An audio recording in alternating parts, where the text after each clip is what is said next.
بەناوی خوای بەخشندە و میرەوان خۆشەویستان وایزان لە هەر جێگایەکان سڵاوتان لەوێت. ئەمڕۆ باسی خوێندنەوە دەکەم لەگەڵ بەشێک لە گەنجان گفتوگۆ دەکەم با بزانم ئەوان چی دەخوێندنەوە و چ کاتێک دەخوێندنەوە و گرنگجی خوێندنەوە لە ڕۆژگاری ئەمڕۆدا چییە. ئەمانە و کۆمەڵێک پرسیاری دیکە بەیەکەوە وەڵامەکان وەردەگرینەوە. بیسەر و بینەرمان بن.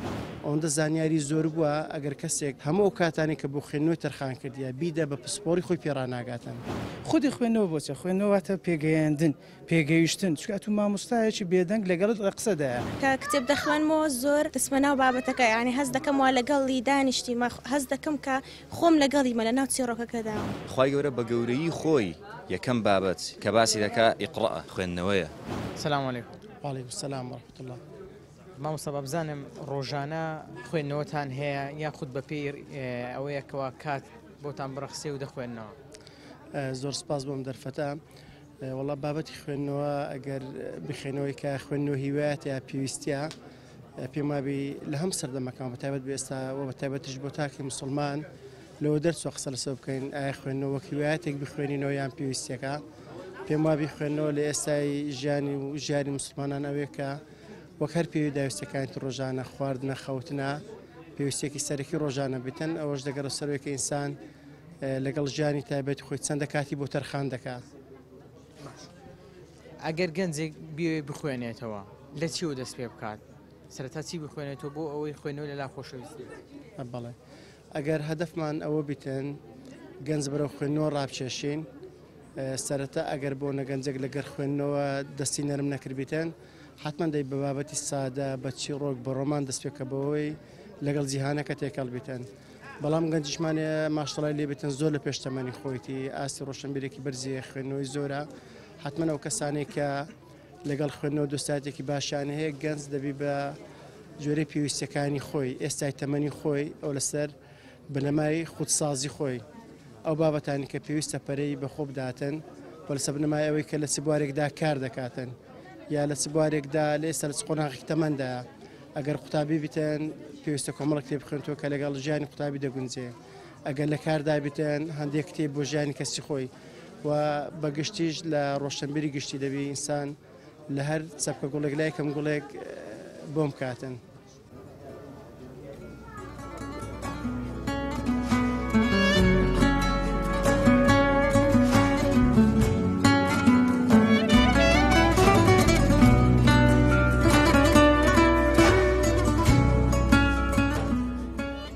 السلام عليكم. وعليكم السلام ورحمة الله. ئەمڕۆ هاتوون یەکە و علاگەیە کتێبتان لەلایە با بزانم زۆر برادری کتێبن و دەخوێننەوە. بەڵێ ئەم بخۆم کتاب زۆر لە منداڵیەوە ڕا کتابی دەخوێنمەوە. کتێبێک دەخوێنەوە یانە چ بوارێکا دەخوێنەوە؟ ڕۆمان و چیرۆک زیاتر ئەوانە وەکو چیرۆک و ڕۆمانەکانی زیاتر مامۆستا خالد ئەرتوغوڵە شتەکانی بابەتەکانی واقعی ژیانە لە واقع وەرگیراوە و ئەوان دەخینەوە زۆر بە ئیسیفادەیە. هیچ کاریگەری لەسەر ژیانت هەبووە؟ ئەدی چۆن زۆر گۆڕانکاری کردیە بەهۆی کتێبەوە زۆر گۆڕانکاریمان لە ژیانی خۆمان کردێ لە زۆر شتی نەمانزانیە لەهۆی کتێوە دیتیتمانەوە. یعنی ئەزمون لە کتێب وەرگرتووە. بەڵێ بەتەمانی لە بواری دیکەشا بخوێنیەوە؟ بێگومان لایەنی دینیشمان هەیە لایەنی دینیش دەخینمەوە بەس زیاتر لایەنی دینیەکەمان لە قورئان و سونەتی وەرگرتیە زیاتر ڕۆمان و کتابەکەیە. ئێوە گروپ و شتیواتان هەیە بخوێنەوە بە گروپ یان تەنها لە ماڵ و خۆت دەیخوێنیەوە؟ ئەوەشمان هەیە لەگەر چەند هاوڕێیەکی بۆ نەمانگانە کتابەکی دەخینینەوە مامۆستایەکمان هەیە وەکو دیبیت گفتوگۆی لەسەر دەکەین باسی کتابەکەی دەکەین.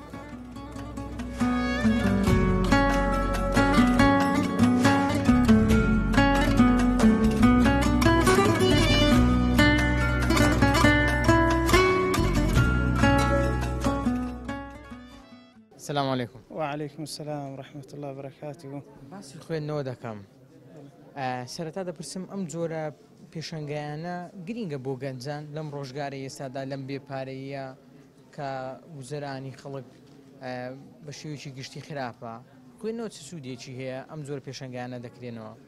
بسم الله الحمد لله والصلاة والسلام على رسول الله صلى الله عليه وسلم أما بعد سەرەتا دەستخۆشیش تاو لە بۆ دەستگای نووری حیکمە کە هەستان بەکردنەوەی ئەو پێشەنگایە کە بۆ تەواوی گەنجان و هاوڵاتیان و تاک بەتاچی کۆمەلگا بێگومان سوودی یەکجار زۆر هەیە بەڵام بەداخۆ لە ڕۆژگاری ئەمڕۆ دەبینین بەهۆی بوونی ئەدەواتی زۆرەی لە سوۆسیال میدیاکان و لە هەتا لەم خودی مۆبایلی ژوای کردووە کە خەڵک زیاتر خەریکی خوێندنەوەی مۆبایل بێ مۆبایل مەبەست کە مۆبایلەکە لەدەست بێ چکە کتابیش هەر لەدەست دەژیرێ حتممە بۆ خوێندنەوە جا بەنسبەت ئەوەی کە بەڕاستی لە ڕۆژگاری ئەو ڕۆژکە دەبینین کۆمەلگا بەگشتی لە قەیراندا بەتایبەت لە قەیرانی موچە کەوای کردووە خەڵکان زیاتر هەر لە بۆ پێداویستەکانی بژێوی ژیانیان نەتوانن دابین کە چ جای ئەوەی بێن بۆ خوێندنەوە بەڵام سوپاس بۆ خۆی پەروەردگار دەبینین کۆمەڵک لە گەنجان بەتایبەتیش کە چینی ئەوانن حتمما بوونی گەنجیش واتە هەستانەوەی ئومەت واتە هەستانەوەی ئەو کۆمەلگایە واتە بوونی ئەو کۆمەلگایە کە ئێستا سیر دەکەن بە چاوی خۆمە سوپاس زۆرینە دەبینین گەنجە بەڵام ئەگەر ئەمە سەیری زانانی خۆمان بکەین وە سەیری پێغەمبەری خۆمان بکەین صلی الله علیه وسلم وە سەیری خودی قورئانیش بکەین کە یەکەم ئاەت لە بۆ پێغەمبەری خوای صلی الله علیه وسلم دابەزی ئیقرا بوو ئیقرا مانای بخوێنە خۆ خودی محەممەد صلی الله علیه وسلم وتی ناتوانم نازانم بەڵام ئیتر خوای گەورە بەهۆی جوبڕی زۆری لەگەر هەتا توانی بخوێنی کەوا ئێمەش وەک ئومەتی محەممەد صلی الله علیه وسلم لەسەرمە مەفروزەکەوە مطالعەی باشی خوێنکەوە بە تایبەتیش ئەو کتێبانەی کەوا ئینسان پەیوەست دەکە بە خوای پەروەردگاری ئینسان بە ئاسمان چکە بەڕاستی ئەتوو هەردەی خوێن و دەخێن و خوێندنەوە چیە خودی خوێندنەوە بۆچە خوێندنەوەتە پێگەیاندن پێگەیشتن چکە ئەتوو مامۆستایەکی بێدەنگ لەگەڵت قسەدایە مامۆستایەکە لەگەڵ یانێت تو هەر کتێبێک لە ماڵەکە هەبی بزانە ئەگەر دە کتێبێت دە مامۆستا لە ماڵەکە ئەگەر یەک کتێبێت یەک مامۆستا دێ جا چەند خۆشە تۆ 50 کتێب لە ڕەفەی ماڵەکە تەبیانی تۆ خاوەن 50 مامۆستای ئەوە نعمەتە بۆ تاکبەت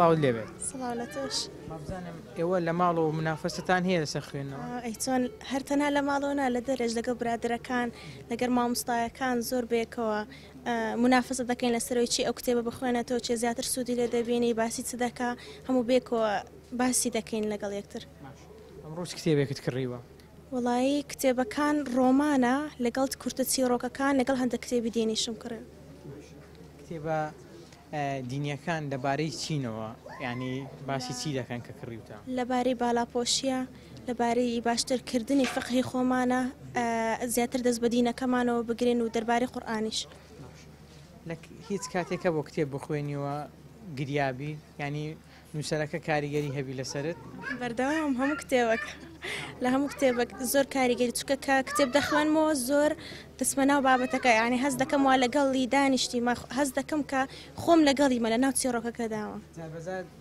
ینی پێکەنی نیش دەدگریتن هەندە جاریش دەگریێت بەڵێ بە زۆربەی کاتەکان گریانە بەڵێ چ کاتێک دەخوێنیەوە بەیانیان ئێواران لە دوای تاواکردنی دەوامەکە چ کاتێکە وڵا زیاتر شان دەخوێنمەوە پێشەوەی بنوم 2-3 ساعت پێشەنجین کتێب دەخوێنمەوە بەس هەندێک جاریشە لەبەر دەرس و داوام و ئانە ناتانم زۆر بەرداوام بە بە زیاتر لە کاتەکانی کە پشووەیان هاوینە لەو کاتانە زیاتر دەخوێنمەوە ساڵامە چەند دەخوێنیەوە چەند کتێب وڵایی زۆر خاستن 2 ساڵە زۆر دەستم پێ کردێ لەوانەیە ئەو ساڵ نزیکەی 80 کتێبەکەم خوێند بیتەوە ماشەڵڵا کتێب نما لە ماڵە لێ هاتمە ئێرە ئیدگا بکڕە قەیرانی دارایی کاریگەری هەبوو لەوەی کەم کتێب بکڕی لەسەر من ناوەڵە ناوەڵە سەلامەت بی زۆر مەمنون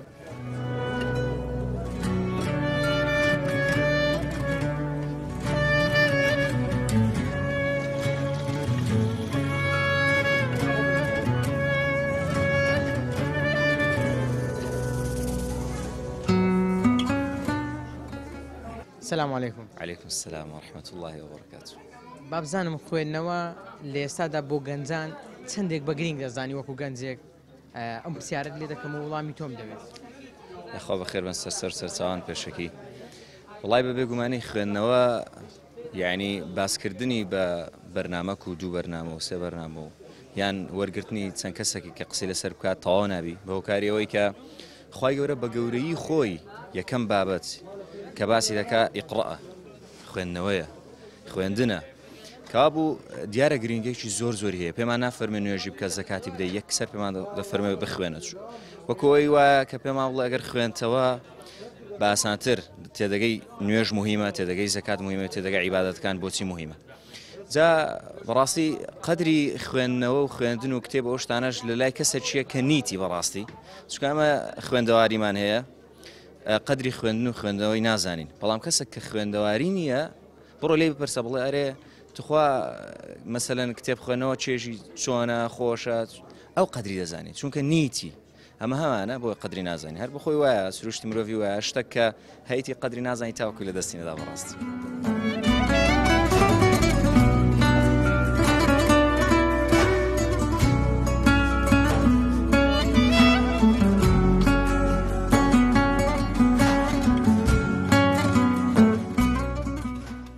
السلام عليكم. وعليكم السلام ورحمة الله. ئەم لەگەڵ خوێنەوەیە چۆنی بەگشتی؟ والله الحمد لله. چی دەخوێنیەوە؟ والله زیاتر بابەتە دینیەکان و ڕۆمان و چیرۆک و ئەو شتانە. ئەی لە خوێندنە لە قۆناغی چەندی؟ لە قۆناغی سێی کۆلێژی زمان. بابزانم لە زانکۆ شەر دەخوێنیەوە؟ تقریبا باڵە. لە زانکۆ زیاتر خەرێکی خوێندنی ئەکادمیەکانین، بەس لە کاتی ڕستەکانیش هەندێک جار وەڵە دەخوێن. زیاتر ڕۆمان دەخوێنیەوە یان کتێبە ئاینیەکان خۆ دەکرێ هەندێک ڕۆمان هەن ڕۆمانی دینیشن وایە، بەڵام زیاتر حەزت لە ڕۆمانە یاخود ئەو کتێبانەی کە با بڵێم فەرمودان یان ژیانی پێغەمبەری خوان ساو سەلەم یان ژیانی پێغەمبەرانن یان ژیانی هاوڵانی پێغەمبەری خوا ساو سەلەم؟ وەڵا بەگشتی هەردووکی دەخینمەوە. ڕۆمان زیاتر وەکو چیرۆکەکی درێژە، زیاتر ئەگەر حەقیقی بێ خۆشتریشە، یعنی دەتوانین تاوم چێژەکی باش لێوەربگری، دەتوانین بە ژیان ڕۆژانەشی ببوەستەوە، ینی زیاتر دەتوانین لێ تێبگەی. ئەمڕۆ ئەم کتێبات کڕیوە، مابزانم هەر لەبەر بەرگەکەی جوان بوو کڕیت یان بە ئامان زۆ کڕیت؟ وەڵاهی هەر کاتێک کتێبەش دەکڕی ئەوەی لە پشتەوە کورتێکی لەسەر هەیە، دەبی یەکەم جار بە بە عینوانی ئەوەکان هەڵە خەڵاتی کتێبەکان بزای ناوڕۆکەیت تێدایە ئەو دەبی خوێنیەوە، چکە هەندێک جار هەیە عینوانی زۆر جوان هەیە، بەس ناوەڕۆکەکەی شتێکی وە گرنگی تێدانە کە دەرسی لێوەربگیرە. کتێب خوێنەوە ئارامیت پێ دەبەخشێت؟ زۆر الحەمدولله هەروەڵا زۆر. ئەی کچە جوان تۆ بزانم لەگەڵ خوێنەوە چۆنی؟ زۆر باشم. زۆر باشی؟ زۆریش. ئەیافەرین. لە قوتابخانەیە پۆلی چەندی؟ دوو. پۆلی دووی؟ بەڵێ. زۆر زیرەکیشی؟ زۆر. ئەلحەمدولیلا. وەکوها زیرەک بووی؟ وەڵای دەخینم. دەخینی؟ ئەیافەرین. چێ یارمەتی دەدا دەرسەکانت پێ دەڵێ وانەکانت پێ دەڵێ؟ دایکم. دایکت؟ بەڵێ. تۆش بەجووی دایکت بکە باشە؟ بەڵێ. ئەی کتێبی دیکە دەخوێنیەوە چیرۆک؟ یاس. بەڵێ. یعنی ئینگلیزیش دەزانی؟ بەڵێ.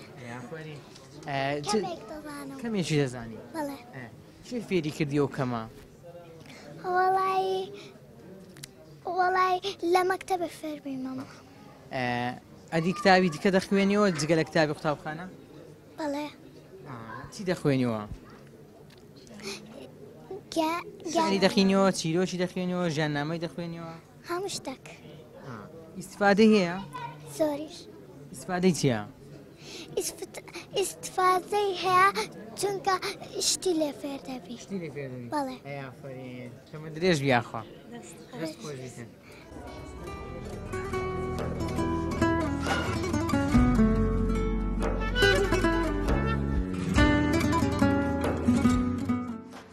تۆ چی دەخوێنیەوە؟ لە چ بوارێک زیاتر دەخوێنیەوە؟ بەڵێ بە حکومەوەی کە بۆ خۆم خێزاندار وەزیفەم هەیە، لە چەند بوارێکی جیاواز ئیحتیماماتم هەیە، بۆنە لە بواری و کار و پیشە و خۆپێگیان لە بواری وەزیفی دایم متابعە و مطالعە هەیە. دوو بۆنە لە بواری خۆپێگەیاندن ئەو بابەتانێکە ئینسان پێویستی پێێتی بۆ خۆی بۆ ذاتی خۆی، ساڵانە کۆمەڵە کتێب دیاری دەکەم بۆن لەو ساڵە و کتابانە لەو مەجالانەی حیاتی خۆم بخوێنمەوە. دوو یا خاڵی سێم ئەمە کتاکی مسلمان هەندێک بواری ڕۆشنبیری ئیسلامی هەیە ئەو پێویستە بە شێکاتی پێ بدەین، ئەو کتێبانەی کە لەسەر پرسە برێن عەسریەکان ئانیەکان ئەو پرسانێک کە پرسی سەردەمن ناکرێمە لێدا بڕن، چکە سروشتی خوێندنەوەیە ئەوە نێ بڵێگەم نەخوێنمەوە بەدوان ناکەم ئەگەر ئەمە لە 2006 ئەوانە پێم وایە بێگە غەڵم توێژینەیەک باسکرا ئەگەر کەسێک لە پسپۆری خۆی بخوێنێتەوە ئەگەر خوێنوویەکی زۆری هەبیتن بە کەمترین ئەو زانیاریان ڕادەکە لە پسپۆرەکەی خۆی دەرچووە ینی سوڕعی براوبوونەوەی زانیاری بڵێن چاپکردنی پەرتوک و زانیاریەکان و لە هەموو بەرفراوانتر تۆڕە کۆمەڵاتیەکان تۆڕی ئەنتەرنێت ئەوەندە زانیاری زۆر بووە ئەگەر کەسێک هەموو ئەو کاتانی کە بۆ خوێندنەوەی تەرخان کردیە بیدە بە پسپۆری خۆی پێڕاناگاتن جاگەر ئێمە نەخوێنینەوە ئەوە لە پاش کەوتنمان یا بە دواکەوتنمان بەدایان هەنگاو دەبیتن.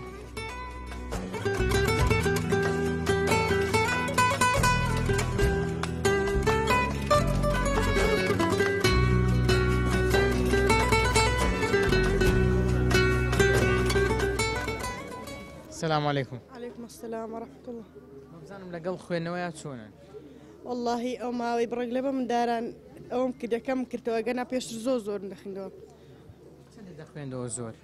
والله برێ وەختم دانابوو نێوڕانان دەمخیندەوە مەجالم هەبوو شەوان دەمخیندەوە کاتەکانم دیاری کردبوو برێ جمعان مەجالم زیاتر بوو دەمخیندەوە. چ بوارێکا دەتخوێندەوە؟ والله زیاتر ئاینی و بواری گەنجانیش.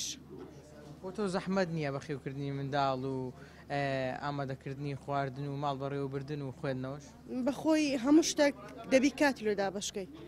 ئەمن مندارەکانم ئەو کاتێ پێشەوەی هەستن برێ ئیشەکانی مارم دەکەم و شەوان کە بڕێزتر دیان نوێنم لۆی بە کتابخواندنەوە چکۆم دەستگاش دەخینم لۆی برێ هەموو شتەکان دابش کردە کاتەکان. زۆر باشە. لەگەڵ چی هاتی ئەمڕۆ؟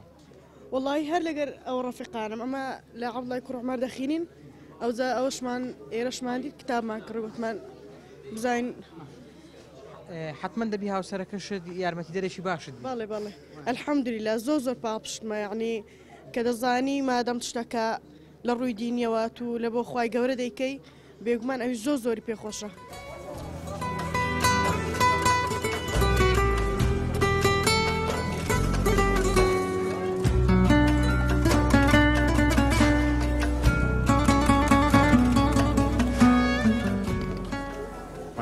وعليكم السلام ورحمة الله والإكرام. مامۆستا بەڕێز دەپرسم خوێندنەوە چ سوودێک بە مرۆڤ دەگەێنێ بە شێوەیەکی گشتی واگە مرۆڤ نەخوێنێتەوە چ گۆڕانکاریشتدا ڕوو دەدات؟ بسم الله بناوی خوددا بەخێر بێن بەخێراتن کەناڵەکەتان دەکەم. بێگومان خوێندنەوە سوودی زۆرە بۆ هەموو مرۆڤێک جار بە هەر شێوازێک بێت خوێندنەوە بابەتی ئاینیەکان بێت بابەتەکانی تر بێت سوودی زۆرە بۆ مرۆڤ بۆ ئەوەی کاتێک کە مرۆڤ هەست بە بوونی خۆی بکات هەست بکات کە شتێک لە واقعی ژیانیا بگۆڕێت بۆی پێویستە بخوێنێتەوە جا خوێندنەوە بە کتاب بێت بە شێوەی PDF موبایل بێت هەر زەرور و پێویستە ئیتر ڕۆژانە ئەگەر بکرێت کات تەرخەمکەیت نیو سەعاتێکا لە 24 سەعات زۆرە تۆ بخوێنیتەوە بە ساڵێکە ئەگات بە چەند کتێب ئەمەش هەموو بەرهەمە و فکری زادی عەقڵ و بیر و هۆشت زیاد دەکە و بیر و هۆشت ڕۆشن دەکاتەوە. لە چ بوارێکا دەخوێننەوە؟ بێگومان ئەوانی من بوارەکان گشتیە بەڵام ئەو ماوەیە بڕێک تایبەت دەستنداوەتە بە هەندێک کتێب لە ڕێگا چەند هاوڕێیەکمەوە دوعای خێریان بۆ دەکەم ئینشاڵڵا خوای گەورە موفەقیان دەکات. دەتوانم بپرسم کتێبەکان چین کام ڕۆکڕیت لە پێشەنگە؟ ئاساییە بەشپرسی بەڵام بابەتێک کتێبی تازە بابەتی چاپکراون هەندێک لە کتێبەکان بابەتی تەبعید و فقه و بڵێن ئەم بابەتانن زیاتر حەزم کرد یعنی بە زیاتر بڕێک زانیاری زیاتریشمان لەوان هەبێت کۆمەڵێک زانیاریمان هەبوو بەڵام بە وردی ئێستانە کە متابعە دەکەین پشتیوان بەخوای گەورە دەست پێ دەکەین و سەرکەوت دەبین. ڕۆژانە دەخوێنیەوە؟ بە جۆرەی کات بەڵێ بێگومان بە بۆنەوەی کارمەندم داوام دەکەم ئیتر ڕۆژی وایە کاتم زیاتر ڕۆژی وایە کەمترە هەوڵ دەدەم لەم ڕۆوە بە دواوە زیاتر کاتێکی بە تەرخەم کەم ئینشاڵڵا. ساڵی ڕابردوو چەند کتێبت خوێندوتەوە؟ بە تعدید ساڵی ڕابردوو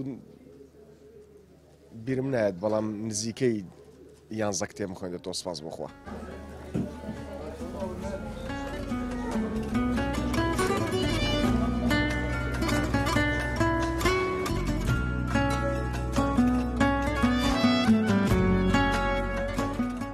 بابزانم ئێوە چی دەخوێننەوە و بە تایبەتیش لە چ بوارێکە زیاتر دەخوێننەوە؟ واللهی بەڕاستی ئەمە کە دەخوێنین هاتینە لێروکانە ئەلمەچی خوای گەورە فێربین زۆر ینی یەکەم جار زۆر قسەمان لەسەر دەکرێت و دەڵێن وەڵاهی ئێرە شەهادەی نییە و لەبەرچی دەخوێنن ئەتوکە دەی لە پێنان خوای گەورە دەی بە علمی خوای گەورت بێبی ڕاستە لێروکانە زۆر کەسێ شەهادەی هەیە بەڵام شەهادەکەی چۆنە دنیاە ئەمە دەبی هەردوو شەهادەمانە بێکو دکتۆر عەبدولواحید بەڵام بەڕاستی قسەی خەڵکیش نابی کارت لێ بکە ئەمڕۆ هاتووی چ کتێبێک بکڕی هیوا بۆ دڵە بێ هیواکانە ئەو کتێبانەی کە دەیانکڕی لە پێشەنگا بە ئامانجە و دەیانکڕی ئەرێوڵا بە ئامانجە بە تاکیت چکە ینی بەڕاستی هەم کەسێک بای خۆی ناخۆشی دەبینی لە ژیاندا ڕاستی ماوەی سێمانجیش من بە ناخۆشێکی زۆر داڕۆیشتمە جالباندێش ئەو کتابم کڕیوە ڕاستی ئەو کتێبانە کە دەیانکڕی بە تایبەتی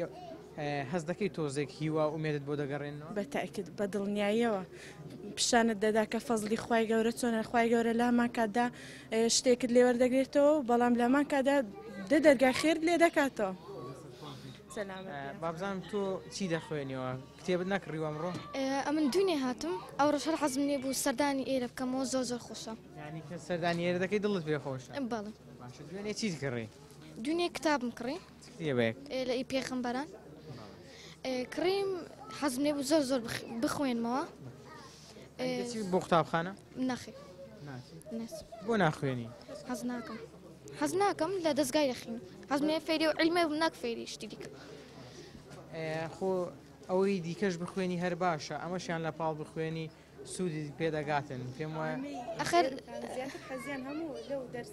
حەزمان لە دەستی ئاینیە و دایک و باوکم سەر بریندی بکەم نەوەکە ها حەزم لە دەرسەکانی دینی حەزم لە دەرسی ئیسلامیە سەربندی بۆ ئیسلامیە زۆر بەتوانای بەڵێ دایک و بابشم یارمەتیم دەدەن تەمەنت چەندە 13 ساڵ و 4 دەچم هیچ نەچی قوتابخانە چوومە هەتا پۆلی 7 خوێندم لە قوتابخانە سەرکەوتوو بووی سەرکەوتوم بەس ساقی بمشتان هاتمەدای خی گەورە سەرکەوتوت کە ژیان قۆناغی تێدایە دەتوانی لە قۆناغەکانی دیکەدا سەرکەوتووی لەو قۆناغەش بەس خۆ لە دنیا قیامەت ئەومان هەیە سوپاس سەلامەت بێ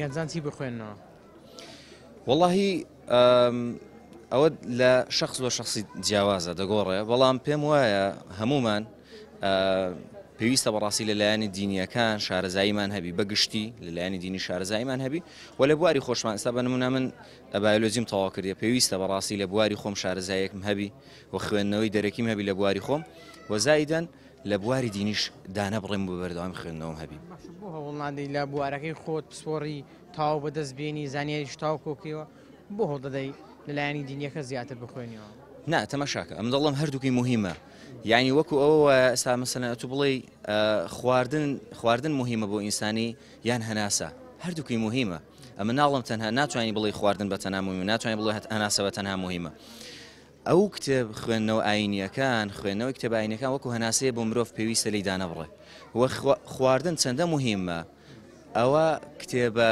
لایەنە مەسەلەن بایۆلۆجیەکان ئەو کە بواری خۆمەیان ئەو کتێبەی کە لایەنی تووە لایەنی جەنابتە لایەنی ئەو بەڕێزانەیە کە دەمابینن دوایی ئەو پێویستە بیخوێنیتەوە وەکو خواردنیە و وەکو جوانکاریەکە بۆ ئینسانی تێدەگەی کە زۆر زۆر مهمە تۆ ساڵانە چەند کتێب دەخوێنیەوە وڵی بە پێی ساڵ دەگۆڕێ ناتوانم ئێستا بۆ نمونە ساڵی ڕابردوو چەندێکت خوێندەوەتەوە دووبارە عنی ناڵێم ڕێژەیە الحەمدوللا کتێبی باشم خوێنیتەوە دەگەڕێتەوە سەر ئەوەی کە ئایا مەسەلەن تو لەکوێ ئایا مەسەلەن پەیوەندیت هەیە لەگەڵ برادەرەکانت مەسەلەن ئێستا گروپمان هەیە لەگەڵ شوێنێکی ئاوەکو نووری حکما مەسەلەن هەر هیچ نەوی بەلایانی کەمی ساڵانە 12 کتێب 4 کتێبی دەخوێنیەوە بە هۆکاریەوەی خولی بەردەوامی هەیە بە هۆکاریەوەی خوێندنەوەی گروپی بەردەوامی هەیە بەلایانی کەمی ئەوەندی دەخوێنیەوە جیالەوەی کە بە خۆت کتێبی تایبەت بخوێنیەوە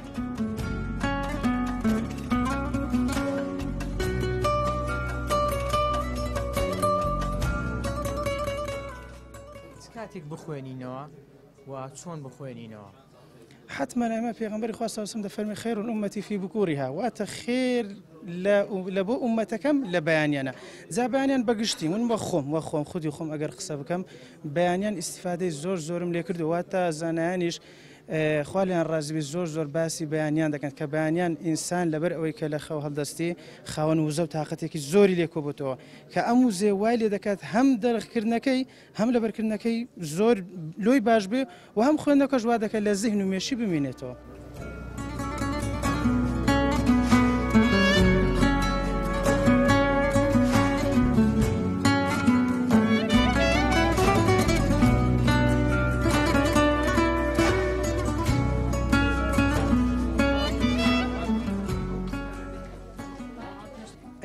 منداڵەکە چۆن فێری خوێندنەوە دەکەی سەرەتا چیان پێ دەدەی بۆ ئەوی فێری خوێندنەوە بوون و خوێنەوەیان لەلا خۆشەویست بێت؟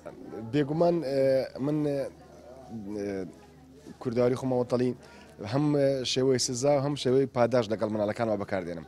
لە هەر کاتێکە مناڵەکان کاتێککە حەزێکیان هەبوو یاخود ویستێکیان هەبوو بەرنامەداڕێژی دەکەم بۆیان دەڵێم تۆ کاتێککە ئەم کتێبیان ئەم چیرۆکە یان ئەم نامیلکەیە بۆ ماوەی هەفتەیەک تەواو بکەیت لە هەفتەی داهاتوو کاتێکە گەشتێکمان کرد کاتێککە سەردانی شوێنێکمان کرد کاتێک سەردانی ماڵێک یان لە خزمەکان چاردەری خۆمان کرد یاخود پێداویستێکی ژیانی تایبەتی خۆیە بێت کامیان زووتر تەواوی کات کامیان بێت و شەرعەکەم بە جوانی بۆ باس کات بێگومان بەدڵی ئەو دەبێت و ئەو سەرکەوت دەبێت و پیلانەکە ئەو جێبەجێ دەکرد نەگەوەی کە کتێبەکەی نەخوێندێتەوە.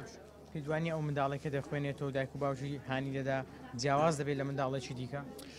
بێگومان مناڵەکان خی گەورە بەهرێکی وای پێداون هەمیان باش و بەهرەمەندن بەڵام تۆش دەبێ هاوکاریان بی پاڵپشتیان بی ئیتر کورداواری خۆماندەڵی دەستی یارمەتیان بۆ درێژکەیت جا بە هەر شێوازێک لە شێوازەکان تۆ هانی بدەیت بە پاداشت بۆ نمونە کاتێکە خوێنەوەکەی نەکرد ئاسایی بالێت حەزێ بالێت تۆڕە بێت بەڵام بە شێوەیەک ناکە ڕنگدانەوەی لەسەر واقعی ژیانی داهبێت ئاساییە تۆ بیکە بە نەریتێک لەسەر مناڵەکان لەسەر خودی خۆت لەسەر بگرە دایکانیشی وسان بە هەمان شێوە ئاساییە پێڕەوە بکرێت. سپاس بێوە سەر بەرز بن.